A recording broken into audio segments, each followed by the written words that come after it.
minutinhos para você que tem a sintonia da melhor e mais ouvida. Um ótimo dia, como de costume, a sua terça-feira chegou e claro, chegou também a hora de chegar por dentro, ficar por dentro dos assuntos, se aconchegar aí perto do seu rádio. Está começando mais um Minuto da Administração e hoje, como sempre, o professor Ademir presente aqui nos estúdios. Bom dia, professor! Bom dia, Eduardo, bom dia, amigos ouvintes. Mais uma vez, obrigado pelo convite e pela oportunidade de estar falando aos seus ouvintes. Que isso, é um prazer enorme estar recebendo o senhor, claro, representando toda a administração da FACICA, está aí uma faculdade somando, né, aqui em Campos Gerais, né, e a administração sempre presente aqui nos estúdios da 87,9, para a gente bater aquele papo legal, aquele papo interessante.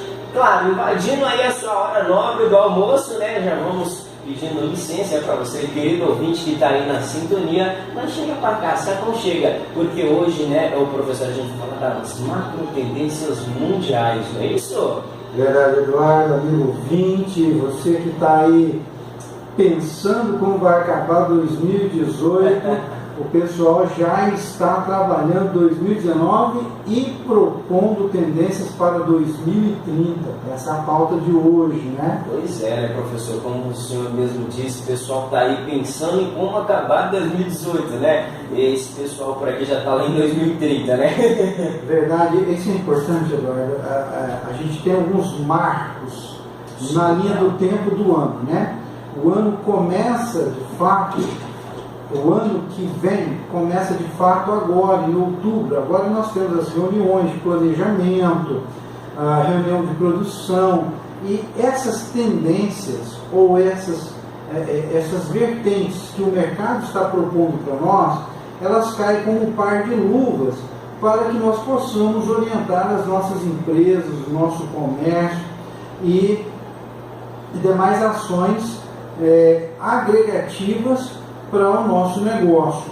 E o sistema Fiesp e o sistema Ciesp, num trabalho do professor José Ricardo Rodrigues Coelho, eles estão apresentando as macro tendências mundiais para 2018. Fazendo um gancho aqui do que já foi colocado, e traz na introdução deles a questão da transformação. O mundo hoje ele vive em transformação. E uma coisa que vai estar acompanhada das transformações é o crescimento da renda de populações e mudanças no modo de produzir, consumir e locomover e se relacionar com as pessoas.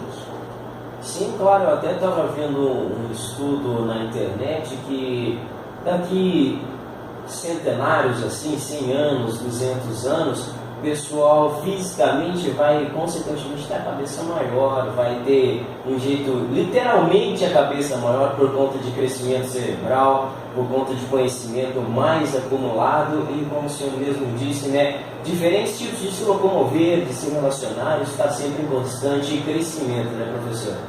Isso é uma questão que nós precisamos entender, e em termos de Brasil, nós ainda estamos devendo um pouquinho.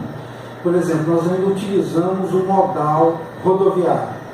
Nós não utilizamos outros tipos de modais como deveríamos utilizar. Isso foi uma estratégia adotada na década de 70 do século passado, de modo que precisaria se dar um estímulo para a indústria automobilística que estava chegando. E foi dado esse estímulo, criando pavimentações, ampliando rodovias e etc., e o estímulo no consumo. Nesse sentido, nós abandonamos a parte ferroviária, nós abandonamos ou tateamos muito ainda na parte aeroviária, na parte de navegações. Então, nós utilizamos a logística ainda unimodal, predominantemente. E esse é um dos gargalos. Entre outras coisas que vão ser apontadas aqui, aumento por demanda de alimentos e por produtos básicos. Obviamente, se a população está crescendo, a demanda por insumos básicos para a sobrevivência e alimentação vem junto. Outra coisa importante que eles estão trazendo, a demanda crescente por produtos manufaturados mais sofisticados. Nesse contexto, O estudo se intitula assim: Como estará o mundo em 2030? Quais serão as macro tendências? E aí eles apresentam os drivers de mudança do mundo. Eles fizeram pelo menos 7 regiões que vão merecer uma atenção especial. Na América do Norte, a Europa Ocidental, o leste asiático, Japão, Coreias e China, ok? Eu destaquei o leste asiático, destaco também o sul da Ásia, o Oriente Médio e a África subsaariana e, obviamente, a América Latina, impulsionada pelo Brasil e demais países. Tá? Então, o estudo vem apresentando e ele nos coloca, ou ele apresenta, né, basta a gente observar o mercado, que nós vamos ver que vai aumentar a intensidade por demanda de alimentos, vai aumentar a demanda por energia elétrica e outras fontes, que nós ainda vamos mencionar daqui a pouco, a expansão do entretenimento e do turismo. O entretenimento e o turismo vão expandir assombrosamente, mudanças no padrão de produção, urbanização e emergência de megacidades. Cada vez mais as cidades vão ficar mais populacionadas e maiores, daí desafios de urbanização, locomoção. Os grandes centros hoje não precisa nem falar muita coisa. Um exemplo disso aí que está vindo é o Uber agora, que não precisa de motorista, né? Sendo testado nos Estados Unidos, nos países europeus, né? Já está em testes, né? Sim. Mas aí eu digo, a minha preocupação, ela vai um pouquinho mais além. Nós precisamos ter um modal que leve, por exemplo, 1 milhão de pessoas. Ao mesmo tempo, né? Ou o dia inteiro. Aí nós precisamos de metrôs, trens. Um exemplo, igual o senhor disse, que o Brasil ainda está um pouquinho atrasado, né? Ainda deixa a desejar nessas tendências de locomoção, as superlotações dos metrôs, dos trens nos horários de pico, né? Das grandes cidades, igual São Paulo, Rio de Janeiro e tudo mais. Para você ter uma ideia, tem linhas de metrô que começaram a ser projetadas em 80, nós estamos em 2018, ainda não foram sequer iniciadas. E as que foram iniciadas ainda estão por concluir. Então, se você pega os grandes centros urbanos e etc., você vai visualizar rapidamente obras iniciadas e não concluídas. E isso vão se transformando em gargalos. Outra coisa também é a infraestrutura moderna e competitiva. Nós temos de pontes ligando cidades, estados, dando fluidez, obviamente, quando tem limites naturais como rios, né? Então aí você precisa de uma ligação. O envelhecimento da população, nós temos uma população, uma pirâmide demográfica invertida hoje no Brasil, então é o gargalo da previdência social, né? Sim, claro, com certeza. A taxa de natalidade, né, cada vez menor aí, né, professor? Exato. E outra, o gargalo da previdência social, e esse é um assunto que deveria estar bailando o país hoje, principalmente na época da eleição, né, professor? Isso, a gente tem visto e ouvido muitas ideologias, o que eu penso, o que você pensa, defender grupos e etc. Mas até o momento nós não vimos, pelo menos eu ainda não vi um plano de país, um projeto para o país. Tenho ouvido e respeitado, obviamente, as ideologias, mas o plano de país, o plano para o governo do país, de coração eu ainda não vi, e alguns analistas concordam comigo. Outra questão também que vai apontar, que é a 8ª mega tendência, é o aumento das tensões geopolíticas. Sim, claro, né? Com um crescimento populacional, né, professor, é impossível não ter esse aumento das tensões geopolíticas, né? E infelizmente nós podemos visualizar isso no Brasil, né, nesse momento da história que nós antecedemos o primeiro turno das eleições de 2018, em que você tem pessoas degladiando por conta de... Literalmente, né? Degradando. E eu quero aqui chamar a atenção do ouvinte para a seguinte reflexão. Segunda-feira que vem, você que brigou com todo mundo, que está brigando, não vai na padaria buscar o seu pãozinho, não vai no supermercado fazer suas compras, você não vai ligar a sua torneira para receber água, você não vai acender a sua luz para ver se tem energia e seguir a sua vida normal. Então entenda-me, é muito importante que você tenha as suas ideias, que você saiba o que você quer para você e que você trabalhe as suas ideias de maneira respeitosa, sem brigar, sem degladiar, sem conflitos, porque um dia depois das eleições, a vida vai ter que continuar. Sim, claro, com certeza, né? Eu ouvi isso essa semana e até concordei. O problema do brasileiro em relação à política é simplesmente procurar saber dela só na época das eleições, né, professor? E tomar muito cuidado para que não se desfaçam casamentos, não se desfaçam amizades, não se desfaçam relacionamentos, né? Então, um empresário que tem sim suas convicções, tem sim sua opinião, o seu cliente ou a sua cliente pode ter uma opinião diferente, portanto respeite, trabalhe, e ele vai continuar sendo seu cliente, não brigue com ele, né? Então, claro, né? Ainda mais por simplesmente diferença ideológica, né, professor? Sim.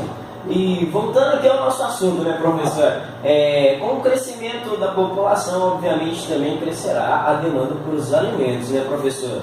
É verdade. Essa demanda está relacionada intimamente ao aumento da população e nós não podemos esquecer a segunda variável que vem intrínseca a esse modelo, que é o aumento da renda. Só para você ter uma ideia, o insumo do agronegócio, a agricultura de precisão, está estimado para 2020 4,5 bilhões. Repetir, né? Bilhões, né, professor? Entre outras coisas que o estudo apresenta, a dessalinização da água. Estudos apontam que em 2018 e 2019 vão ser, ou já estão sendo gastos, 16,3 bilhões de dólares. Alimentos processados, a indústria alimentícia, ela vem processando alimentos e a tendência é que se aumente ainda mais, que é uma coisa que é causa e consequência, né? Obviamente, aumentando a população, as pessoas tendo mais ocupação, tendo renda, não vão ter tempo para alimentar-se de maneira como nós a conhecemos até então aqui, especialmente no interior. Mas hoje você vê, é muito presente na realidade das grandes cidades, lanches, fast foods, são cada vez mais comuns, né, professor? Nuggets, né, para fazer aqui só uma situação. Claro. Então você vê sempre coisas pré-prontas, para que se otimize o tempo e valorize o tempo no trabalho.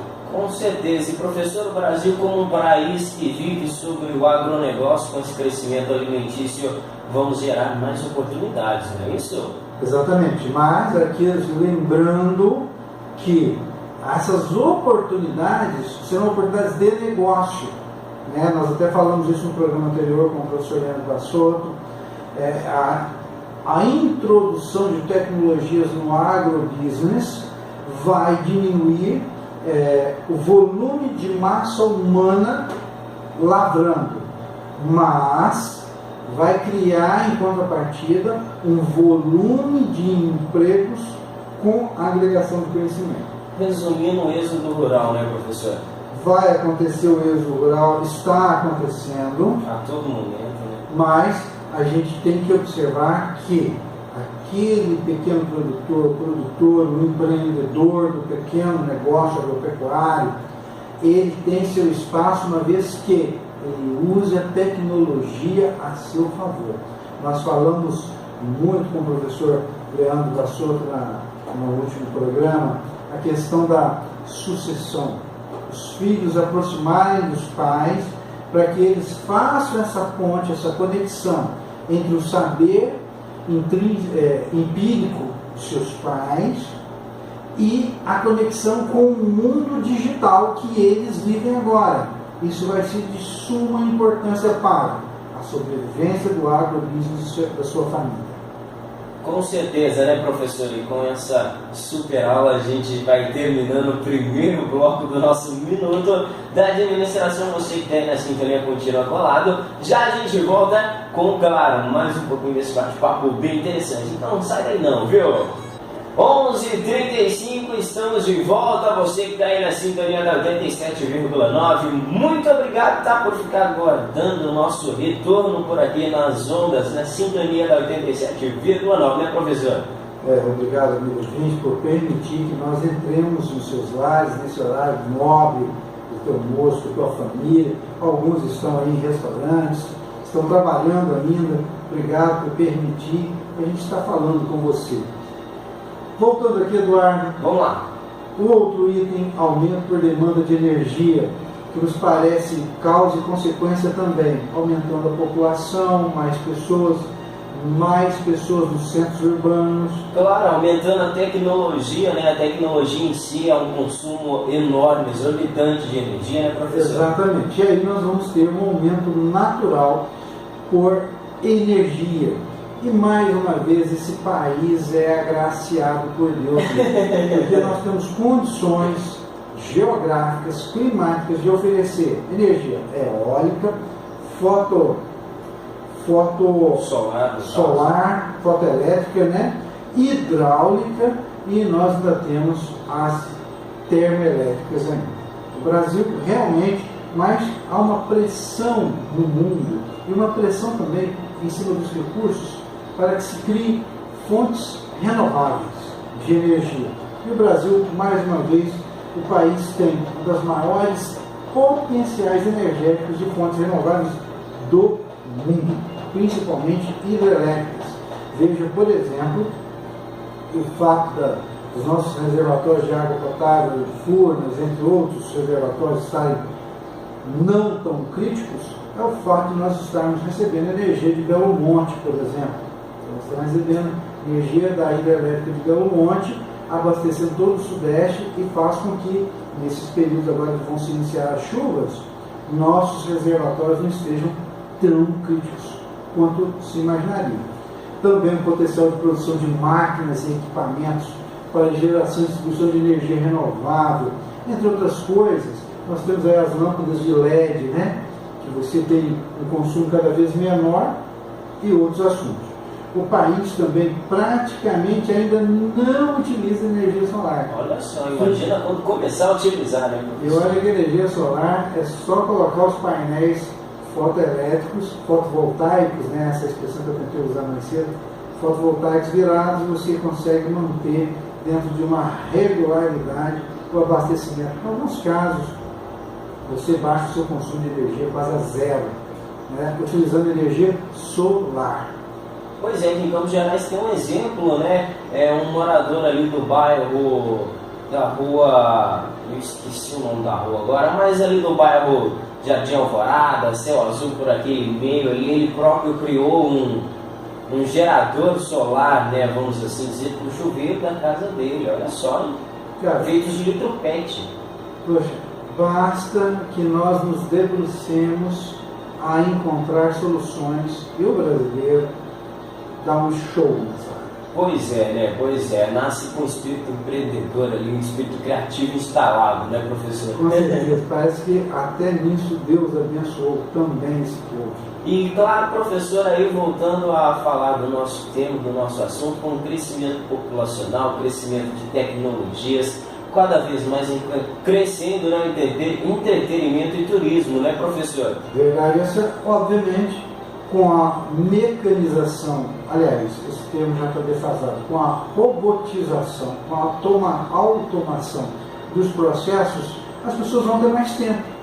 Perceba, por exemplo, uma evidência disso, é meio paradoxal falar isso, claro que nós temos tempo, mas a evidência disso é a quantidade de tempo que passamos diante de mídias sociais.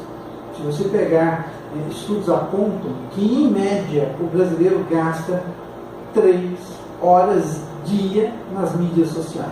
Um exemplo disso, professor, é o YouTube. Ele tornou-se atualizado recentemente agora e você pode ver, ele mesmo te fala quanto tempo por semana e quanto tempo por dia você ficou ali aberto no aplicativo.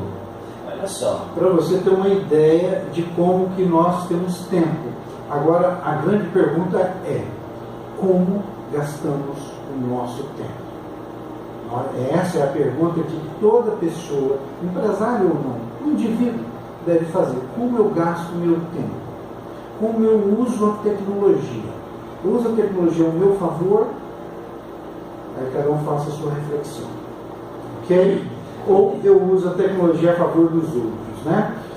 Embora o Brasil não figure entre os principais exportadores de bens e serviços criativos, o setor já representa uma parcela importante na economia brasileira. Aproximadamente 1 milhão de ocupações formais. Muita coisa, né? Aproximadamente. Imagina quando o Brasil começar a desenvolver conteúdos, sim, a trabalhar de maneira mais profissional. A empregar mais energia por essa área, né, professor? Sim, resultados melhores e maiores. Com certeza. Nesse sentido, Eduardo, uma outra tendência: mudança nos padrões de produção. Nós começaremos a visualizar a partir de agora, entre outras coisas, nós vamos visualizar nanotecnologias dentro de embalagens de alimento para conservação.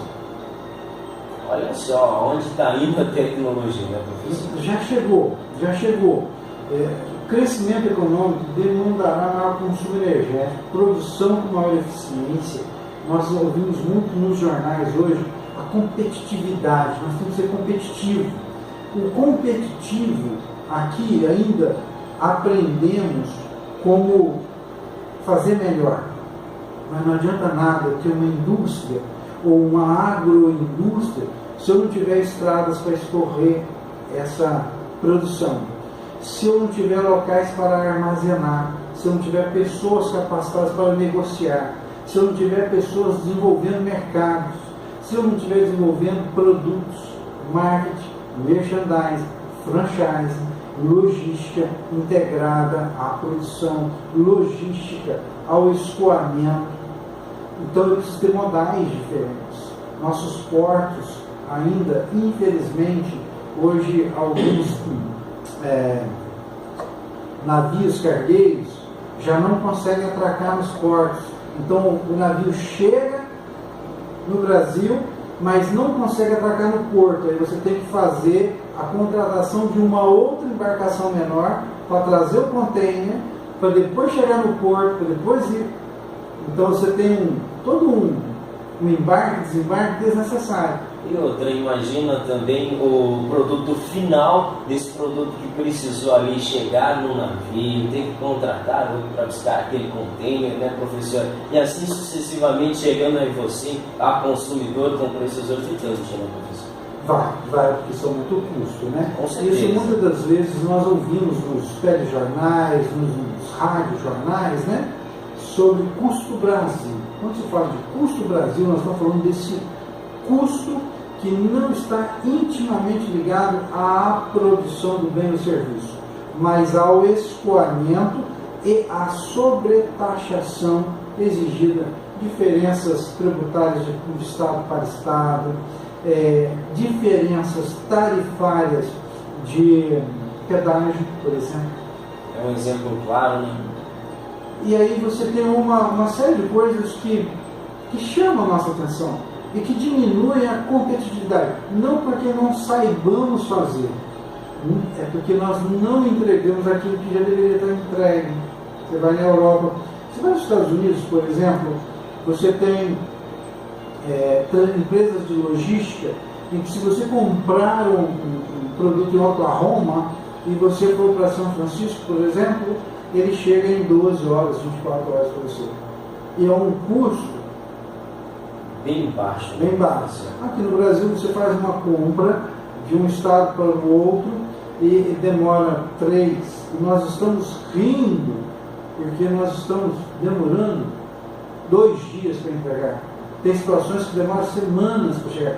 Claro. Já cheguei a comprar com 12 dias de prazo, 12, 13 dias. E o preço do frete está subindo. Não porque os transportadores sejam ruins, mas é porque o modal é caro. É caro, nós temos que desafogar esse modal. Entre outras coisas, o crescimento por demanda de novas tecnologias no controle ambiental. Cada vez mais teremos sensores ambientais indicando ou dando informações mais rápidas, simultâneas, né? Nós citamos exemplos em programas antigos, o exemplo, por exemplo, do drone. Sim, o drone monitorando uma plantação de café, por exemplo. Um exemplo aqui em Campos Gerais, eu tenho visto lá aos arredores lá da onde que eu moro e tudo mais, a polícia militar usar drone para monitorar assim o bairro, e isso está acontecendo em toda a cidade de Campos Gerais. Não, e isso é importante, e isso, o que vai acontecer? Menos policiais, ou menos policiais, não deixem de fazer uma correção, menos policiais em locais errados, onde não precisa ter o policial se está tudo tranquilo, porque eu vou mandar uma ronda lá. Então eu começo a trabalhar com inteligência também. E mais policiais capacitados, né, professor? Isso daí o ouvinte vai encontrar como georreferenciamento ou geoprocessamento. Trabalhar com inteligência, né? Também teremos um potencial de desenvolvimento de tecnologia mais eficiente. O que tem de potencial para o Brasil crescer, de oportunidades que vão surgir, é coisa astronômica. Gigante, né, professor?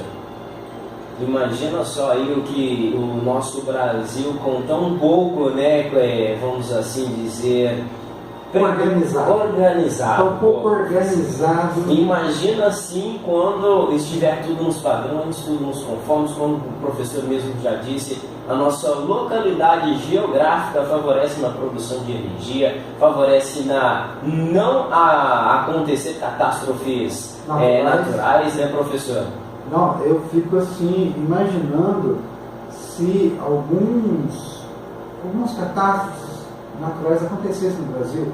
Outro dia eu estava vendo um comparativo, aquele desastre natural que aconteceu uns 3, 4 anos no Japão, foi algo próximo à escala 6, escala Richter 6 ou 8. Em 2 meses o Japão já estava reconstruído. E com a economia estabilizada. Pujante. Agora aqui no Brasil fizeram a comparação se o mesmo evento ocorresse aqui. 2 itens chamaram a atenção de alguns estudiosos. O nível de segurança máximo no Brasil para esse tipo de evento é nível 1. O nível trabalhado como normal no Japão equivaleria no Brasil a nível 8. São só 7. Tá quase. 7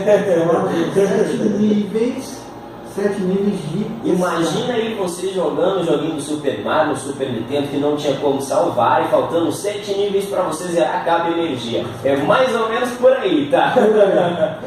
É isso aí, né, professor? Queria falar aqui um pouquinho que o nosso tema está muito sobre urbanização, né, professor? Urbanização, cidades mais inteligentes. Claro. Né? Nós precisamos ter essa questão, já chegou no Brasil, a questão de estádios se transformar em arenas, não dá mais para se construir mega construções, valores aí na casa de 1 bilhão, 1,5 bilhão, simplesmente para jogar futebol. Eu tenho que ter uma outra utilidade. E eu preciso movimentar essas pessoas, preservar o histórico, mas ser moderno e veloz. Nós vamos ter aí carro, o trânsito, mais Wi-Fi, né? Você já citou o Uber no caso, a frota de transporte elétrico, energias alternativas. Não, a promessa do diesel de abaixar o preço não abaixou o preço, né? Vou falar nisso, professor, eu estava até fazendo uma pesquisa, o Brasil tem a gasolina com o preço final mais caro de todo o mundo, e o nosso país eu não me recordo, mas está no top 8, se eu não me engano, em exportação de petróleo bruto. E vou fazer uma acréscimo a você, é o único país no mundo que domina a tecnologia de exploração de petróleo em águas profundas. Ninguém. No Golfo Pérsico. Pré-sal, né? Não só pré-sal. Em águas profundas, no Golfo Pérsico, teve um vazamento de petróleo, não sei se todos se lembram, há alguns anos atrás, eles chamaram empresas americanas e russas para resolver. E não queriam dar o braço a torcer. Depois de muito petróleo vazado no Golfo Pérsico, aí chamaram a equipe brasileira de perfuração em águas profundas e resolveu o problema. A questão do pré-sal é um detalhe interessante, a gente sempre comenta com os alunos sobre a questão das perfuratrizes, né? Nós conseguimos perfurar a 5 km de profundidade no mar e sem causar um impacto grande no mar, naquele ambiente. E levar esse petróleo bruto dentro da plataforma, processar, encaminhar para as refinarias e distribuir. Custo mais baixo, um dos custos mais baixos do mundo. Mas, ainda assim, ele é cotado em dólar e aí, nesse momento, a ganância pelo lucro e a competitividade. Se eu não me engano, professor, na minha pesquisa eu estava lendo que o petróleo bruto sai a 0,49 centavos para exportação. Se eu não me engano, o litro ou algo do tipo. Agora você imagina o tanto que chega por aqui, né, professor? E com esse bate-papo legal a gente vai terminando o nosso minuto da administração. Queria agradecer aqui mais uma vez ao professor Ademir por estar presente aqui nos estúdios da 87,9, representando a faculdade, representando o curso de administração. Muito obrigado, professor. Obrigado, Eduardo. Ficamos devendo aí 4 itens que voltaremos a falar nos próximos programas. Muito obrigado a você por estar nos ouvindo, obrigado à Cidade FM por mais essa oportunidade e um bom dia ainda para todos. Valeu, professor. Você, querido ouvinte, continua na sintonia. Eu volto à tarde, tá? Com muita alegria, muita diversão por aqui. Fui!